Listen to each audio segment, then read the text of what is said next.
Welcome back. పనిచేసే వారికి promotion, చేయని వారికి డిమోషన్. ఇదే ఫార్ములాను అనుసరించి భారీగా ఐఏఎస్ అధికారులను బదిలీ చేసింది తెలంగాణ ప్రభుత్వం.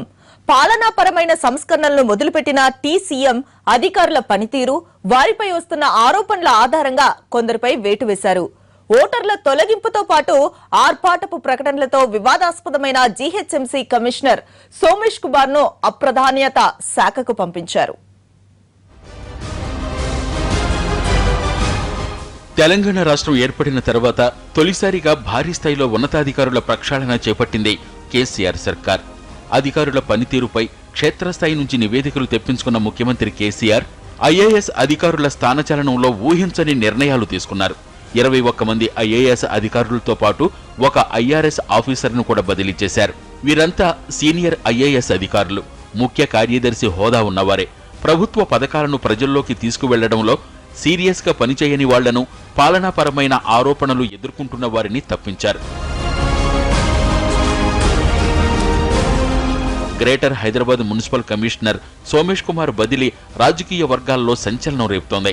జీహెచ్ఎంసీలో మొదటి నుంచి కీ రోల్ ప్లే చేస్తున్న సోమేష్ ముఖ్యమంత్రికి అత్యంత సన్నిహితుడిగా ప్రచారం పొందారు.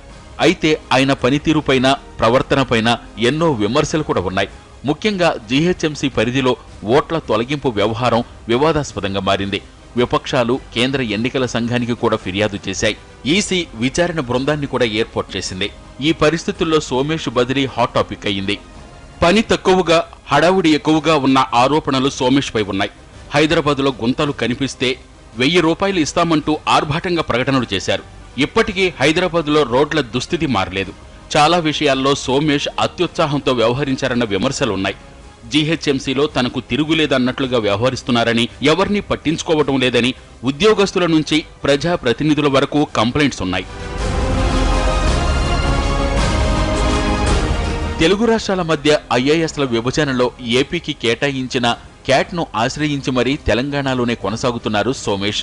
గ్రేటర్ వార్డుల విభజన, ఎన్నికలు సమీపిస్తున్న సమయంలో సోమేష్ను రిలీవ్ చేసిన కేసీఆర్ ఆయన్ను గిరిజన శాఖకు బదిలీ చేశారు. మున్సిపల్ అడ్మినిస్ట్రేషన్ కమిషనర్గా ఉన్న బి జనార్దన్ రెడ్డిని కమిషనర్ ప్లస్ స్పెషల్ ఆఫీసర్గా జీహెచ్ఎంసీకి తీసుకొచ్చారు. హెచ్ఎండిఏ కమిషనర్గా ఉన్న శాలిని మిశ్రాపై 6 నెలలు తిరగకుండానే బదిలీ వేటువేశారు. ఆమె పనితీరుపై కేసీఆర్ అసంతృప్తితో ఉన్నట్టు సమాచారం. దీంతో జీఏడీకి బదిలీ చేశారు. విద్యాశాఖ డైరెక్టర్గా ఉన్న చిరంజీవుల్ని కీలకమైన హెచ్ఎండిఏకు కమిషనర్గా నియమించారు. సీఎం నిర్ణయాలను వ్యతిరేకించిన సురేష్ చందాను వైద్య ఆరోగ్య శాఖ నుంచి పశుసంవర్ధక శాఖకు బదిలీ చేశారు. అధికారుల పనితీరును పూర్తిగా అంచనా వేసిన తర్వాతే సీఎం బదిలీల నిర్ణయం తీసుకున్నారు.